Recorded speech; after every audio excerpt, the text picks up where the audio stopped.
أعوذ بالله من الشيطان الرجيم بسم الله الرحمن الرحيم الحمد لله رب العالمين والصلاة والسلام على رسولنا محمد مصطفى صلى الله عليه وسلم اللهم صل وسلم كاملة وسلم سلاما تاما على سيدنا محمد الذي تنهل به العقد تنفرج به الكرب وتقضى به الحوائج وتنال به الرغائب وحسن الخواتم ويستسقى الغمام بوجهه الكريم وعلى آله وصحبه في كل لهفة ونفس بعد كل معاني ملك. Ассаламу алейкум рахматуллахи ва баракату. Құрметті жамаат, Аллах тағала ниеттеріміз қабыл етсін, басып келген қадамдарымыз сауаптан жасын.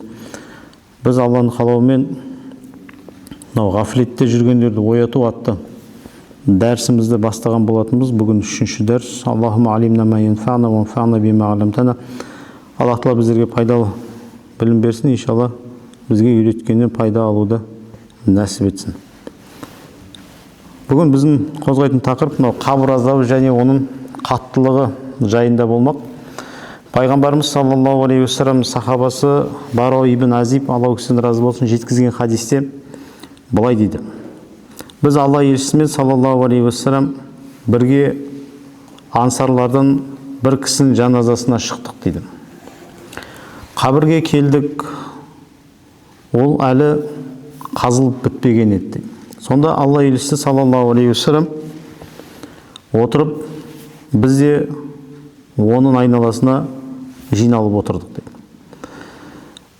Біздің басымызда бір құс қонып отқандай үнсіз отырдық. Яғни сахабалардың әдептілігі, пайғамбарымыз саллаллаху алейхи вассалам қасында болса, ешбір қозғалмай, төбесінде құс ұшып кетпейтіндей отыратын болған. Пайғамбар саллаллаху алейхи вассалам не дейді екен, не насихат айтады екен деген не болған, әдептері болған. Пайғамбарымыз саллаллаху алейхи вассалам қолындағы шыбық дейді, таяқпен жерді түрткілеп отырды дейді. Кейін басын көтеріп біздерге былай деп айтты: Алладан қабір азабынан пана сұраңдар деп 2 рет, 3 рет қайталап айтты дейді. Сосын біраз уақыттан кейін пайғамбарымыз саллаллаху алейхи вассалам мүмин адамның жанын алу жайында хабарлады дейді. Пайғамбарымыз саллаллаху алейхи вассалам мүмин құл дүниеден үзіліп, яғни жаны шығып атқан кезде, ақыретке бет бұрған кезде, оған көктен жүздері күнді ятпақ періштелер түседі. Олардың қолдарында жәннаттан кебін болады және қош иіс болады. Олар көз жететін жерге дейін істейді, келіп отырады. Яғни мүмин адам жан тапсырайын деп атқан кезде жәннаттан істейді деді, жүздері аппақ болған періштелер келіп, қолдарында жәннаттан болған кебін мен әтір хош иіс сулар болады. Және ол жаңағы жан тапсырайын деп жатқан мүминнің көзі жететіндей жерде күтіп отырады. Сосын өлім періштесі келіп, оның бас жағына отырып, тыныштық тапқан жан Алланың кешірімі мен разылығына не істе дейді, шық деп бұйырады. Сол кезде оның жаны мынау су құйылған ыдыстан тамшы қалай ағып кетеді. Су ішіп болғаннан кейін стакандағы, кеседегі суды, қалдық суды ағызған кезде тамшы қалай тез сырғып ыдыстан аққан секілді, мүмин адамның да жаны солай дәл сөйтіп шығады дейді.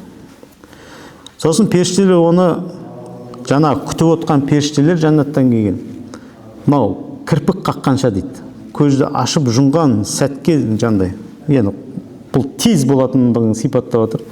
Көзді ашып жұмғанша жаңағы жәннаттың кебінімен кебіндеп хош иіспен әрлендіреді дейді. Одан кейін бірден оны асығады дейді, аспан әлеміне дейін естеуге, көтеруге. Барлығы қуанып, періштелер ол кісіні көтеріп көкке дейін барады дейді. Оны көкке көтереді.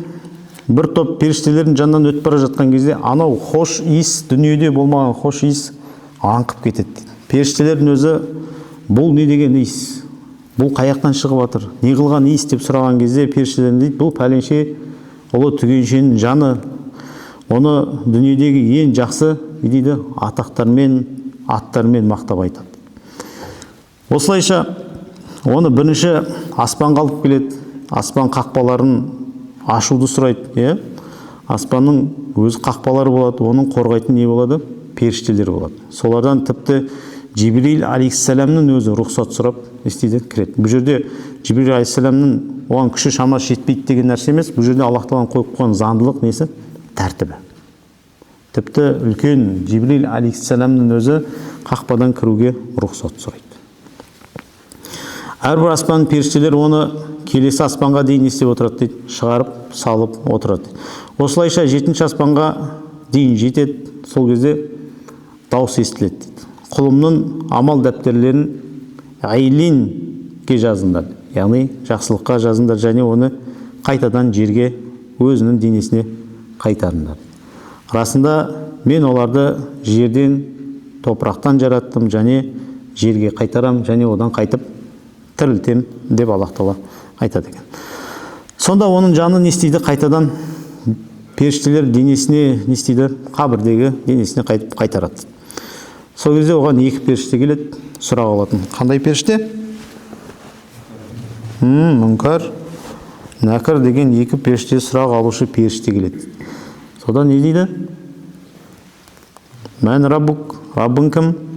Деп сұраған кезде мүмин кісі не дейді? Раббым Алла деп жауап береді. Ва динук, дінің не деген кезде дінім ислам деп жауап білеміз ба? Содан сендерге жіберілген мына кісі туралы не дейсің деген кезде ол кісі не дейді? Ол Алланың елшісі дейді. Оны қайдан білесің деген кезде ол кісі не дейді? Алланың кітабын оқыдым, оған иман келтірдім, әрі шын деп білдім дейді. Содан көктен дауыс естіледі дейді. Бір дауыс шығады, дауыс естіледі. Құлым не істеді дейді? Шын айтты дейді. Оған жәннаттан қабірін, жәннаттан болған төсекпен төсеңдер, жәннаттан киіммен, жәннаттық киіммен киіндіріңдер, және жәннатқа қарап жататын бір есік, терезе ашыңдар деп айтты. Сонда оған жәннаттың лебі мен хош иісі не істеп келіп тұрсын, қабірі көз жететін жерге дейін кеңейтіңдер деп бұйырылды. Содан әлгі кісі қабірде жатқан кезде оған жүзі көркем, киімі әдемі болған, бір иісі жұпар болған бір кісі келеді. Әлгі кісі келіп, сені қуантатын нәрсемен сүйіншілейін, бұл саған уәде етілген күн деп айтады. Әлгі мәйіт сол кезде не деп сұрайды? Сен кімсің дейді. Жүзің жарқын, жылы жүзді екенсің деп. Сол кезде келіп тұрған кісі, мен сенің бұл дүниеде істеген ізгі амалдарымын деп айтады. Сол кезде әлгі мүмин Аллаға былай деп дуа қылады. Я Раббым, қияметті тездет, отбасымен және мал мүлкімен қайта қауышайын деп айтады екен. Алла нәсіп етсін иншалла. Солай айтуда. Енді кәпірдің жанын алу жайында пайғамбарымыз саллаллаху алейхи вассалам былай деп баяндайды. Кәпір құл дүниеден үзіліп ақыретке бет бұрған кезде оған көктен жүздері қара болған, қорқынышты болған періштелер түседі. Олардың қолдарында қылдан тоқылған қатты бір не болады дейді? Қапшық киім болады дейді. Олар көз жететін жаңағындай жерде не істейді дейді? Отырады дейді. Яғни жаны шыққанша дейін күтіп отырады екен. Содан өлім періштесі келіп, оның бас жағына отырып, уа жаман жан, Алланың ашуы мен қаһарынан не істе дейді? Шық деп бұйырады. Сонда оның жаны бүкіл денесінен анау тарап кетеді дейді. Жаны қорыққанда сонша бүкіл денесіне тарап кетеді дейді. Оны суға малған жүннің ішінен темір анау істікті жұлып алғандай қаттылықпен тартып алады дейді. Мысалға суланған жүннен бір нені алу қиын болады. Сол секілді қатты қинап не істеп алады дейді? Тартып алады дейді. Сол кезде тамырлар мен мына сіңірлері үзіліп кетеді дейді. Яғни әрбір клеткасынан жанның шыққан не істейді дейді? Сезеді дейді. Сол кезде періштелер оны бір сәтте алып, әлгі тозақтан әкелінген киімге орайды да, одан жер бетіндегі ең сасық мынау өлексенің иісі шығады дейді. Одан жаман бір не шығады дейді? Иіс шығады. Оны көкке көтереді. Қайсы бір періштелер тобының жанынан, бірнеше топ періштенің жанынан өтіп бара жатқан кезде, жағымсыз жаңағы сасық иіс келген кезде, бұл қандай жаман иіс деп әлгі періштелер айтады. Сол кезде оғаларға жауап береді. Бұл пәленше ұлы түгеншенің жаны, оны дүниедегі ең жаман немен дейді, атпен атап айтады дейді. Осылайша бірінші қақпаға келеді, аспан қақпасын ашылуын сұрайды, бірақ оларға не істейді? Ашылмай деп жауап береді. Сол кезде Аллах Тағаланың елшісі саллаллаху алейхи уассалам мына аяттарды оқиды. Ағраф сүресінің 40 аятта. Астағфирулла. Ла туфаттаху лахум абуабас самаи ва ла ядхулул джанната хатта ялиджал джабалу фис саммил хият. Садақаллаху. Аяттың мағынасында оларға аспан есіктері ашылмайды дейді. Яғни кәпірлерге аспан есіктері не істемейді дейді, ашылмайды дейді. Түйе ине көзінен өткенше жәннатқа кірмейді дейді. Яғни кәпірлерге аспан есіктері ашылмайды және олар жәннатқа кірмейді дейді. Жәннатқа қай уақытта кіреді дейді, егер түйе иненің тесігінен өтіп кетсе. Яғни былайша айтқан кезде мүмкін емес деген нәрсе ғой. Түйе иненің тесігінен өте ме? Өтпей, жіптің өзін әлен өткіземіз, көзіміз қисайып. Аллах Тағала осыны әдемі мынау шешендік балаға дейді, сол тілмен түсіндіріп жатыр. Егер түйе иненің тесігінен өтсе, кәпір не істейді дейді, жәннатқа кіреді. Демек, ол мүмкін емес нәрсе дейді. Содан Аллах Тағала былай деп айтады дейді. Оның амал дәптерін сиджинге не істеңдер дейді, жазыңдар дейді. Одан кейін оның жаны қайттан істеп, оның жаны былайша айтқанда көтеріп аспан әлемін апарды, қақпасынан өтпеді, кіргізбеді. Содан кейін оны істейді дейді, жанын алып жерге лақтырады. Аллах Тағала Хадж сүресінің 31 аятында былай дейді. Астағфирулла.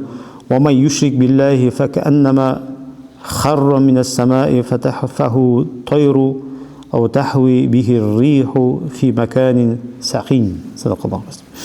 Кім Аллаға серік қосса, ол аспаннан құлағандай, оны құстар шұқып әкетеді, немесе жел бір алыс бір жерге ұшырып тастайды.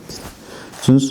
Сол себепті кәпір болған кісінің жанын Аллах Тағала аспан әлеміне кіргізбейді және оны жерге лақтырады. Сосын оның жанын не істейді дейді, қайттан денесіне қайтарылады. Оған не істейді, сұрақ алушы екі періште келеді. Ол екі періште не дейді? Раббың кім дейді? Әлгі кісі не дейді? Білмеймін деп жауап береді. Дінің не десе білмеймін деп жауап береді. Саған жіберілген мына кісі туралы не дейсің деген кезде білмеймін дейді. Содан көктен дауыс естіледі дейді. Құлым өтірік айтады. Оған тозақтан төсек төсендер дейді. Яғни қабірін тозақтың бір шұңқырынан шұңқыр қылыңдар және тозаққа бір есік ашық қойыңдар да оның дауысы келіп тұрсын дейді. Яғни тозақтың ыстық лебі мен оның дауысын естіп тұрсын дейді. Оған келіп тұрсын дейді. Содан кейін жүзі жаман, киімі лас, иісі сасық болған бір адам келіп, сені қайғыға батыратын нәрсемен сүйіншілеймін, бұл саған уәде етілген күн деп айтады. Әлгі кісі сен кімсің, жүзің өте жаман екен деген кезде ол не дейді, мен сенің бұл дүниедегі істеген жаман амалдарыммын деп айтады дейді. Сонда әлгі кісі не дейді, я Раббым, қиямет болмаса екен деп Алладан сұрайды дейді. Қарап отырсаңыз, қабір азабы деген нәрсе оңай емес. Дүниеден өткен адамның ақыреті басталды дейді ғалымдарымыз. Қабірдің азабы өте қиын болады және қатты болады екен. Қабір азабынан құтылу себептері бар. Ғалымымыз айтады, қабір азабынан құтылғысы келген адам мына 4 нәрсені тұрақты түрде орындауы керек дейді. Біріншісі, намазды уақытында оқу, садақа беру, Құран оқу, көп тәсбih айту, зікір қылу. Қайсын істеп отырмыз? Көп жағдайда ұмытып кетеміз, кейбір кезде істемейміз. Ал енді бұл амалдар дейді, қабірді жарықтандырады және кеңейтеді дейді. Ал мына 4 нәрседен не істеуіміз керек дейді? Сақ болуымыз керек дейді. Біріншісі өтірік айту, екіншісі аманатқа қиянат жасау, үшіншісі өсек тарту, арсыздықты тарату, төртіншісі несептен сақтанбау дейді. Несептен сақтанбау деген түсіндік па? Ау, не нәрсе? Несеп дегеніміз мынау дәреттен кейін, кіші дәреттен кейін дұрыс тазаламау, истинжа, истибра жасамау. Дәреттің тамшылары не істеп қалу? Қалып қою және киімге тию. Бұл өте нәрсе? Ауыр нәрсе. Пайғамбар саллаллаху алейхи вассалам қабірдің жанынан өтіп бара жатқан кезде мына біреуі кіші дәреттің дұрыс тазаланбағаннан, екіншісі өсек тасығаннан азапталып жатыр дейді. Демек, бізде дәрет сындырған кезде дәреттің өз әдебі бар. Құбылаға қарап отырмау, құбылаға алдыңды артыңды бермеу, дәретке отырған кезде сөйлемеу, Алланы зікір қылмау, отырғаннан кейін сол жағына қарай көбірек не беріп, салмақ беріп отыру, дәреттен кейін истинжа, истибра, яғни дәрет жолдарында қалып қойған зәрді толығымен шығарып тазалау. Шамалы бір күмәнің болатын болса шығарып жөтелу, отырып тұру деген секілді әрекеттер жасау. Күмән қалмау керек, толығымен шықты деген сенім болу керек. Және дәретті істемеу, тұрып сындырмау. Бұны көп кісі білмейді. О, тұрып, кейбір намаз оқитын кісілердің өзі дәретті тұрып сындыратын болсаңыз, зәрін істейді, киімге шашырайды. Киімге тиеді міндет. Сол үшін сол нәрседен не болу керек? Сақ болу керек. Дәретханаға кіргеннен кейін сөйлеспеу. Кейбірге күлкім келеді. Дәретханада отыр, біреу бір кабинкеде отыр, екеуі айғайлап сөйлесіп отыр. Немесе телефонмен сөйлесіп отырады, Құдай сақтасын. Ол нәрсе болмайды. Біреуге звондап ассалаумағалейкум деп қойды, Алла сақтасын. Сол себеп дәретханаға кірдіңіз бе, ешбір сөз айтпай, кіріп, дұғасын айтып, кіріп, қажетін өтеп болдың ба, шығып, Құдайдан кешірім сұрап, ары қарай шаруаңды бітіру. Және ұзақ отырмау. Дәретхана деген ол лас, кір жер, ол жерде не ұзақ отыратын болмайды. Кейбіреуге кіріп алып ойын ойнайды өзі, Құдай сақтасын. Сосын айтады, түнде ұйықтай алмай жүрмін, бір нәрселер түсіме кіреді, қылқындырып жатыр, басырып қала беремін деп. Әрине, дәретханада отырып ойын ойнасаң. Сол үшін сол нәрседен сақ болуымыз керек. Кіші дәреттен дұрыс тазалануымыз керек. Жақсы ма? Оны ешқандай әуестік жоқ. Және айтып кететін нәрсе көп кісі білмейді. Мынау кіші дәреттен кейін ойлайды, мынау бүкіл аппаратты тасымен бәрімен бірге жуу керек деп. Жоқ, нәжіс болатын тек қана не? Басы ғана. Соны ғана жуып тазалап болды. Көбісі сөйтіп бүкілмен жуып простатит болады. Мен бір жолдас боламыз, білмеген ғой басында. Жуа берген жаңағы. Қысы жаз жуа берген тіпті айтады, мен жәл үйде ұйықтап жатқан көрпем ашылып қалса орнымнан тұра алмай қаламын дейді. Суықтан. Ана жерге не? Көк қатты суық тиген. Сол үшін денсаулық аманат нәрсе. Су қатты суық па, қағазбен тазалаңыз. Қалтаңызға қағазса, қазір дамыған заман ғой, қағаз кішкентай түрі бар, көп бір-екі салып ал болды. Кішкентай ғана басы ғана нәжіс болды, соны тазалап қой, қағаз байлап қой. Сосын біраз уақыттан кейін сырт дәрет алсаңыз 60-та толығымен шықты деген сенім болған кезде. Сумен жудыңыз ба, оны құрғатып қағазбен сүртіңіз міндетті. Сондықтан құлаққа мәс қалған кезде де құлақтан істеңіз құрғатып сүртіңіз. Қыстың күні дәрет алады да су болып мына жерге келеді, ол су ұстапқан жерден бірден ұстап қалады. Су көбіне мына құлақты дұрыс құрғатпағаннан кейін су ұстап қалады. Сондықтан сол үшін сол нәрсеге мән беріңіз. Жастықтың буымен оны сезбейді. Жүре береді. Кейін ағаларымыз, ақсақалдарымыз секілді болған кезде жүресің сосын. Кезінде осыны естуім керек еді деп. Сол себепті сол нәрсеге мән беруіміз керек. Пайғамбарымыз саллаллаху алейхи вассалам айтады, несептен сақтаныңдар, расында қабір азабының көбі осыдан болады дейді. Яғни кіші дәреттен сақтаныңдар, расында қабір азабының көбі содан болады дейді. Сол үшін бұған неміз керек? мән беріп қарауымыз керек, жеңіл қарамау керек. Қабір азабы ақыреттің алғашқы баспалдақтары. Осман ибн Аффан, Алла өксін разы болсын, бір қабірдің басында тұрып қатты жылайды. Сол кезде қасында тұрған кісілер айтады: «Я Осман, сіз жәннат пен тозақты еске алған кезде жыламайсыз, ал қабірдің жанында тұрған кезде өйстіп егіліп жылағаныңыз қалай?» деп сұрайды. Сол кезде ол кісі пайғамбарымыз саллаллаху алейхи вассалам мына сөзін келтіреді: «Қабір ақырет мекендерінің алғашқы тұрағы» дейді. Егер адам одан құтылса, кейінгісі жеңіл болады. Ал егер адам оған тұтылса, кейінгісі одан да ауыр болады. Қабірдің сұрақтарынан қалай өтесіз, ары қарай да жағдайыңыз солай болады. Жақсы жеңіл өтсеңіз, ары қарай да сұрақтар да не болады дейді, жеңіл болады. Қабір азабының, қабірдің сұрақтарынан тұтылдыңыз ба, сүріндіңіз ба, ары қарай да не болады екен, жағдайымыз қиын бола береді. Алла бізді одан естесін, сақтасын. Аллах Тағала қасиетті Құран кәрімде былай дейді: «Юсаббитуллаху лазина аману ва бил қаули сабити вал хаяти дуния ва фил ахира».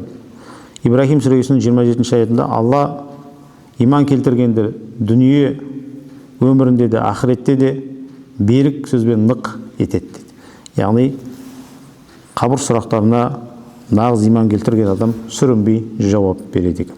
Пайғамбарымыз сахабасы Баро ибн Азид, Алла өксін разы болсын, мына хадисті риуаят етеді. Пайғамбарымыз саллаллаху алейхи вассалам айтты дейді: «Мұсылман қабірде сұралған кезде Алладан басқа тәңір жоқ, және Мұхаммед оның құлы әрі елшісі деп куәлік етеді екен».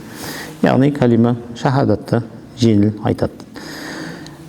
Суфиян ас-Саури, Алла өксін разы болсын, былай дейді: «Кім қабірді көп еске алса, оны жәннат бақтарының бір бағы ретінде табады» дейді.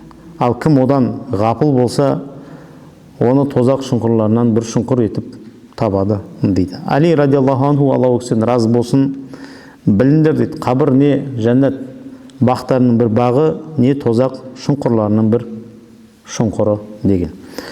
Қорыта айтқан кезде, қабір ақыреттің алғашқы мекені. Ол жерге әрбір адам жалғыз кіреді. Ол жерде дүние мүлік те, атақ та, туыс туған да, бала шаға да не ешқандай пайда бермейді. Пайда беретін тек қана не нәрсе, біздің иманымыз бен ізгі амалымыз. Сондықтан уақытты құр босқа не істемеуіміз керек, өткізбеуіміз керек, намазға бекем болу керек, Құран оқу керек, садақа беру керек, тіліңді күнәдан сақтану керекпіз. Өйткені бүгінгі амал ету күн, ал ертең есеп беретін күн. Сол үшін қазір арзан болған нәрсені сатып алыңыз. Яғни қазір арзан болған нәрсе дегеніміз осы құлшылықтар, жақсы амал, Құран оқу, ораза ұстау, игі іс істеу. Арзан бұл нәрсе. Өте арзан және жеңіл, сатып алыңыз қазір. Ертең қымбаттап кеткен кезде не істей алмайсыз? Сатып ала алмайсыз. Қымбаттап кеткенде сатып ала алмайсыз деген кезде, бұл дүниеден өткенде, қабірде жатқанда, ақыретке барған кезде не істей алмайсың? Оны істей алмайсың, ол саған қымбат нәрсе болады, қолың жетпейді. Сол үшін ғалымдарымыз айтып жатыр, қазір қабірге, өлімге не істе дейді? Дайындал дейді. Уақытымыз құр босқа не істемеуіміз, өткізбеуіміз керек. Уақыттың құнын, қадірін білуіміз керек. Егер не? Пайғамбарымыз саллаллаху алейхи вассалам айтады ғой, егер сендер менің көрген нәрсемді көрген кезде, не дейді? Білесіз бе? Аз күліп, көп жылайтын едіңдер. Біз пайғамбар саллаллаху алейхи вассалам көрген нәрсені көргенде, аз күліп, көп жылайтын едік. Басымызды сәждеден істемейтін едік, мүмкін көтермейтін де медік, бір Алла біледі. Сол үшін Аллах Тағала біздерді қабір азабынан, тозақтың отынан сақтасын. Иншалла қабірде сұрақтарға жеңіл жауап беруімізді Алла нәсіп етсін. Бір күнә істейін деп жатсың ба, біреуді алдайын деп жатсың ба, бір құлдық істейін деп жатсың ба, не істе? Алланың азабы бар екендігін істеуіміз керек. Еске алыңыз. Сол кезде сол нәрседен сіз не істейсіз? Тоқтайды екенсіз. Бір күні бір топ кісі мына қажылық қылады, қажылық қылған кезде қасындағы бір достары дүниеден өтеді. Дүниеден өткеннен кейін оны жерлейін деп қабір қазады. Қажылықтан қайтып келе жатқан кезде. Қабір қазған кезде лақат қазады. Лақатты қазған кезде ішіне жылан толып кете береді. сөйтіп ананы қояды да екіншісін қазады. Лақатты қазған кезде дәл солай жылан не істейді? Толып кете береді лақатқа. Үшіншісін қазады. Үшіншісін қазып, тағы лақат қазған кезде іші тағы жыланға толып кетеді. Сол кезде бұлар шошып Омар радиаллаху анхуға келеді. Я Омар, осылай досымыз дүниеден өтіп еді. Біз қабір қазамыз, қабір не істейді дейді? Жыланға толып кете береді дейді. Сол кезде Омар радиаллаху анху айтады, оның бұл дүниедегі істеген амалы соған сай болып тұр. Біреуіне апарып не істеңдер дейді. Жерлеңдер, кейін бұл жайында оның отбасына хабар беріңдер дейді. Сөйтіп жерлеп, әлгі кісілер оның отбасына келіп, оны дүние мүлік жаңа заттарын беріп сұрайды әйелінен, жұбайынан. Бұл кісі қандай кісі болған еді деп. Сол кезде жұбай айтады, бұл кісі астық сататын кісі еді. Яғни базарда бір саудагер еді. Ол астық сатқан кезде, яғни бидай сататын болса, бидайға арпа араластыратын, жаңа бір бидайдың сабағын салып жіберетін, сондай бір нәрсені таразыға ауыр тарту үшін, аз бидай кету үшін, көп салмақ тарту үшін сондай бір айлас дейтін дейді. Сөйтіп келесімен жаңа бидайына не араластыратын, сондай шіріп кеткенін, дұрыс емесін, көп сабы бар, мусыры бар, қиқымын көбін істеп араластырып сөйтіп халыққа сататын еді дейді. Сол ғалымдарымыз айтады, кітаптың авторы айтады, аманатқа қиянат жасаған нәрсе қабірде оның несі бар дейді, азабы бар дейді. Бір күні бір кісінің қарындасы дүниеден озады. Сөйтіп қарындасын апарып қабірге жерлеген кезде қабірді қазып, оны лақатқа қойып жерлейді, досымен бірге барып. Қайтып бара жатқан кезде оның дорбасының жоқ екендігін сезеді, жаңа қыздың ағасы. Сөйтіп досын айтады, қабірге қайтып барып қазайық. Мен дорбамды тастап кеттім сол жерде, түсіп қапты. Алайық, қайтамыз дейді. Сөйтіп досымен келісіп, қабірді қайттан қазып, дорбасын алып атқан кезде ағасына, қарындасына жаны ашып, қандай күйде екен қабірде деп көргісі келеді. Сөйтіп айтады досына, сен әрі қарай тұра тұр. Мен лақаттың бетін ашайын. Қарындасымды көрейін. Лақаттың бетін ашқан кезде лақат қарындас жатқан жер не дейді? Отқа бөленіп жатыр. Іші от болып лақаттың. Бірден аузын жауып, қабірді көміп жауып, үйіне асығып келеді. Үйіне асығып келіп не істейді? Анасынан сұрайды. Я анашым, қарындасым қандай адам еді? Қандай амал істейтін еді деп сұрайды. Сол кезде анасы бірден жауап бермейді. Не болды дейді. Неге оны бірден сұрадың дейді. Жаңағы ұлы қайта-қайта қоймай сұрай бергеннен кейін анасы жауап береді. Қызым, қарындасың сенің мына намазын кешіктіріп оқитын еді. Соңғы жағына дейін оқитын еді. Дәрет кейде толық болмай оқитын еді. Және де біреулерге сондай не істейтін дейді, сөз өсек таситын еді. Және көршілердің үйіндегі әңгімелерді тыңдап жүретін еді. Үйде отқан кезде айқай шу шығып кетсе, жаңа көрші бірден не істейміз? Банк алып па, кесе алып, қабырғаға атып, не деп жатыр екен деп. Ол нәрсе болмайды екен. Көршінің ауласына сығалап қарауға, олардың үйінде болып жатқан әңгімені тыңдауға не істеуге болмайтын нәрсе. Қазір кешкі уақытта кейбір адамдар бар, жаңа біреудің терезесіне қарап не істеп жатыр екен, қызық қой ана, біреудің өмірі қызық жаңа. Терезелеріне қарап бүйтіп, анда бүйтіп қарауға не істейді. Біреу болатын, бір танитын бір жігіт бар еді, дүріп сатып алған ғой, арнайы балконға шығып жаңа. Айтады, жындысың ба, оны істейсің қарап. Қызық қой дейді де жаңа. Біреудің өмірі біреуге қызық. Өз өміріңді қызықты қылып сүрсейші, біреудің өміріне қызық өзің. Сөйтіп, біреудің үйіне көз салуға, рұқсатсыз кіруге, және ол үйдің сөзін, әңгімесін естуге, тыңдап оны сыртқа жаюға болмайды. Ертең қабірде осындай азапқа алып келетін нәрсе екен. Сол үшін осы нәрседен барынша не істеуіміз керек, сақтануымыз керек.